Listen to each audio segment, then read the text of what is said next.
Okay, so yesterday was a busy trading day, um, and in the PM session, I saw a beautiful reversal setup. And since this was for my evaluation, I actually went full on risk, which paid off. I think it netted me a bit over $1,000. So you can see the executions here, and I will show the thesis behind it. I'm actually thinking why did I close a bit of a position here, but I actually don't know anymore. Okay, so what's the thesis? Let's go to the bigger time frame. There are a lot of drawings because it was a busy day. Okay, so the H4 I think is most relevant. Not much to see here. So I'll hide it. So this was the candle I was trading, and it was entering this 4-hour fair value gap. And what you can also see is that it actually printed a SMT with ES. So this was the most important part for me. So there was a high time frame SMT within a 4-hour fair value gap. So let's break down. So I went to the 5-minute. Oh wait, I just, of course, deleted all. So this was the trade, and normally I go to the 5 minutes to see if there is a sensible level to get. Normally I trade the change in the state, but as you can see, price was really pushing towards that H4 level. It was actually raiding these highs that we printed earlier today. So I think I came online around this time. And I went, because so I took the 4 minutes because the 4 minute actually showed a clear change in the state. There is this last downwards candle before hitting those highs. And what you normally see is when you get these reversal patterns, there's a W-shaped pattern. And sometimes the pattern is like this, with a lower high, and sometimes it actually shows like this. But always with this retest, where you get a fair value gap somewhere here or change in the state, it depends. And very often, I think I shared a setup yesterday, you get a SMT with ES, which actually makes it a stronger reversal setup.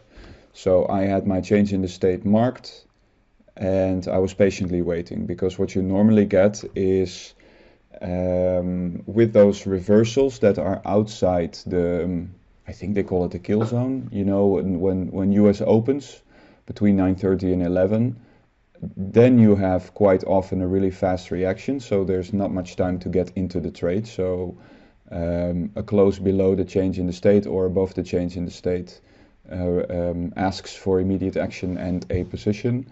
But when you get outside those volatile high volume moments, then there is plenty of time to enter the trade. And most of the time, patience is what kills my profitability in such situations, because I'm too easy or too quick to jump the gun, both to get in a trade and also then to get out of the trade, because that's a real test of patience.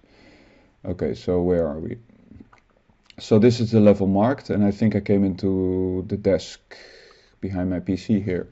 And what I normally see is there is this first break of structure, then there's this retest. Very often it goes to OTE or even higher. This is way beyond OTE actually. And with a second breakdown, I have noticed that, so this is the second breakdown, there is time for then generally price reverses into the EQ of the last move. Sometimes it hits golden fib. So the lesson for me was, because maybe I did not go into, I'm not sure when I actually entered, or because I was putting the kids to bed. So then it's interesting to put the entry at the EQ, so that's a blue level. The orange level is the 618. retracement of the last move. If this is such a small distance, normally I take the higher one. Of course, it damages your RR, but hey, so be it. And overall, I target the 618 level. And if there is some liquidity here, I tend to move it sometimes a bit up, sometimes a bit down, depending on where the wick is. So here you get a 2.5 trade, and it's just a matter of letting go. So that's the easy approach to trading. I'm still building the proper system or the proper model to do both, so that I open one contract, for example, here, and just let it run. And then on the smaller moves, I try to get a better RR, because there is actually a better RR to be obtained, which I tried to get yesterday. But the problem of getting a better RR is that timing is more crucial, and then it also means that you have to accept some drawdown or even get stopped out to re-enter later. So I'm starting to see the anatomy of these trades more, better. And for example, here there's an FEG printed, which creates then a balanced price range. Let's just make this a different color so that it stands out. And especially, and I'm going to zoom in, especially when you see that a fair value gap on the downside becomes a fair value on the upside, then it starts to carry weight. And what you can see here is that it supports. Once it breaks down, it creates almost a kind of breaker thing, which still aligns with the change in the state. So this is a very strong confluence. So the moment I see this drop down, I did not enter here, that's for sure. So this is also some hindsight reflection on the trade and on PA. So the moment price breaks down and there is a break of structure, let's just call it then a sweep, which is not really the right term, but I don't care. Then you have confluence here to get your ultimate short opportunity. So there's no close above this balance range. There is some additional confluence of this small gap. And what you want to see then is that price does not, so you can enter on this fair value gap or on the 50 or maybe even on this level. But let's say we go for the mid, and then you want to get your stop somewhere which feels safe and risk averse enough. So normally I look at what was the last week high before piercing through the fair value gap. So I could take this one, but generally I tend to go a bit risk averse and give some air to breathe, because you never know what the wicks are doing. And then you target the last low. So this was the last move, so then you tag this one for the setup, and then you get a 2.7 already. And depending on what price is doing, because it could bounce, of course, it could bounce from here, but seeing that ES was lagging a bit, because I think ES was making more or less the same move. So we had this low up to here. So it also tagged perfectly. It was in this balanced price range as well, so that was really confluent. So you don't necessarily need an SMT to still have a very good setup. An SMT is just added confluence, but it's not required. That for sure.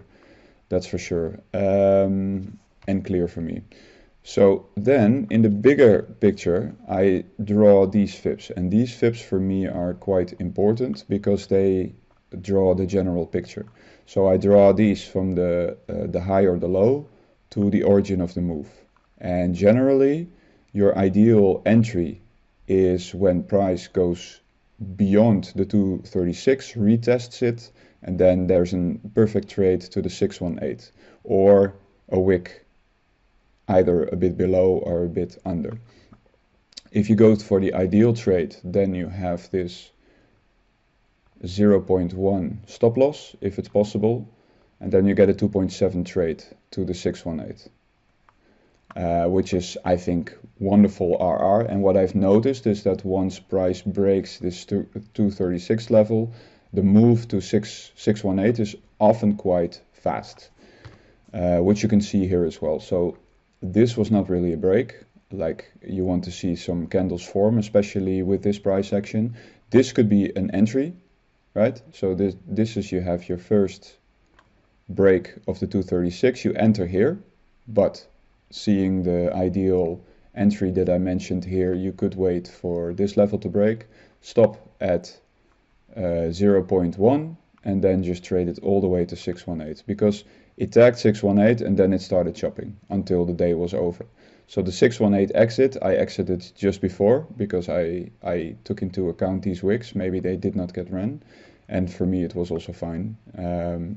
So that's the setup.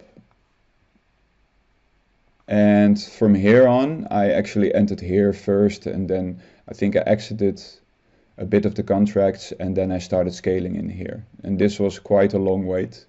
And because I did not have my entry, I did not enter here already, this was quite anxious. I was quite anxious here in a sense that I wanted to see price move down, but every time we broke a new level, and here I think I added my last contracts to make this final move down, and I towards the 618 I exited most of the took partials on all those positions. Here I drew another, because I do look at those fair value gaps, and mostly in the last wick down. So what you can see here, it just bleeds, and then this fast move down. It goes up, then you get also a small fair value gap, and then it starts, yeah, okay, this is of course a smaller time frame. If you look at the smaller time frame, you see the same pattern here. So it bleeds a bit and then it drops. And then here you get another fair value gap, but here you also could see one. And that tends to hold. As long as those hold, normally price action shows where it wants to go, which was down. And especially when we made this last move up into this level, but we did not tag the highs, I knew, okay, so the highest probability now is that we have this sharp move, because generally it moves slow and then you have this sudden drop. I think on ES there was the same price action. There was not much going on. There was a little bit of a SMT here, but for the rest it just followed suit. So you could see same levels, balanced price range. So I used that for the added confluence, balanced price range, broke down, retest, and then it did the same thing here. So let's see. Then another one is built. Once it breaks below, then it's a retest. And especially in the PM session, outside of the higher volatility, high volume moments, you get 1, 2, sometimes 3 retests. But the fact that we break structure here all the time is just a good indication of the trade. So very happy with this. I wasn't as patient as I wanted, but the execution in the end was good, because I was actually within the trade. I felt a couple of moments where I wanted to close my position, but I did not do it. I thought, okay, let's trust the process, and yeah, let's trust the analysis. So happy with that.